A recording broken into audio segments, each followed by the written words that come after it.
A brand new set of wheel covers can spruce up your old car. Here's how to select and install a set yourself. Take a look at your tyres to determine the rim size. You'll find a number that looks similar to this, 19565R15. And of these numbers, the one that follows the letter R is your rim size. Unpack your chosen set and install a metal retainer ring to the back of each. Look closely at the legs on the back of the wheel cover, where you'll find that one of these legs has two different slots.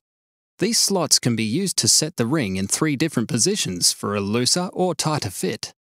Position 1 is the loosest fit, Position 2 is a medium fit, and Position 3 is the tightest fit.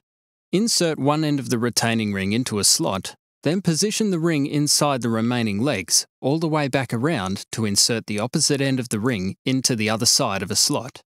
Use a flathead screwdriver to pry away any wheel covers already fitted.